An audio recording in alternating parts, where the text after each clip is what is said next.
Well, we are just over 3 weeks away from Oregon's one-day special legislative session on transportation funding. And today, Governor Kotek released a few more details on the plan lawmakers will consider come August 29th. The idea is to fill a more than $350 million budget gap at ODOT over the next 2 years and get some funding to local transportation agencies as well. If nothing is accomplished during the special session, it would trigger the largest set of state layoffs in Oregon history, with ODOT needing to trim 10% of state road workers. That's around 500 jobs. Those layoffs would take effect mid-September, and another round of layoffs would be in January. But in order to save those jobs and keep service levels where they're at now, Oregonians would be paying more at the gas pump. DMV and more money would be taken out of your paycheck. Here's a chart with a look at most of the fee hikes that would kick in January 1st. The gas tax would go up by 6 cents. Registration fees across the board would increase by $42. And you'll notice there are $30 registration surcharge increases for fuel-efficient vehicles and EVs. Title fees are seeing a massive jump, up nearly $140 on the base fee alone. And then there's the payroll tax that comes out of your paycheck. The proposal would double that from 0.1% to 0.2%. That money would help fund transit districts across the state. The pay per mile program, or road user charge as lawmakers call it, would be mandatory for some drivers starting in summer 2027.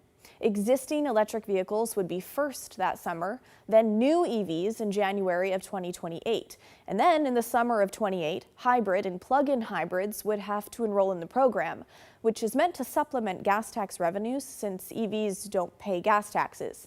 Once you're enrolled, you would not have to pay extra registration fees for EVs, which is how the state supplements the gas tax revenue from those vehicles now. The proposal also includes many ODOT accountability measures, including regular audits of the agency and giving the governor the power to hire and fire the ODOT director. Today, the Republican leader in the House, Christine Drazen, blasted the proposal as more than just a Band-Aid for the next 2 years. So she gave that framework originally that said 6-cent gas tax and all these increases in title and registration. And then we kept talking, saying, Oregonians can't afford that. It's too much. There's other ways to balance the budget. If you just want to balance a budget, let's balance a budget.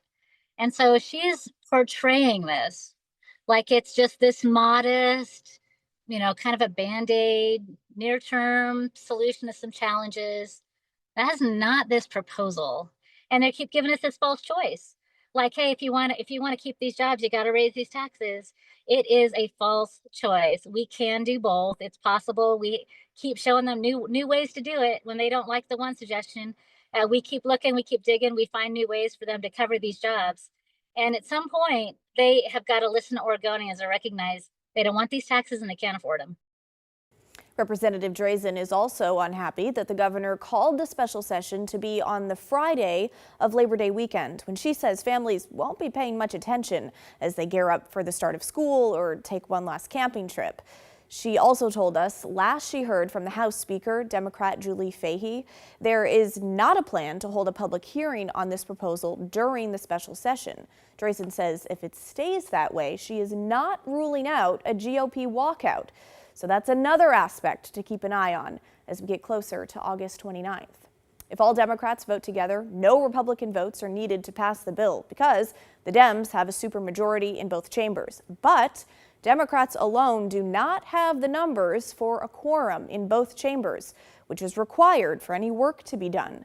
A few Republicans in both the House and the Senate would need to at least show up to have a quorum and do state business. When Governor Kotek released the framework for this proposal a few weeks ago, she was asked if she thinks this has the votes in the legislature to pass. Here's what she said. I believe the proposal as I provided has the support to be successful on August 29th. Time will tell, and you can bet we will be watching.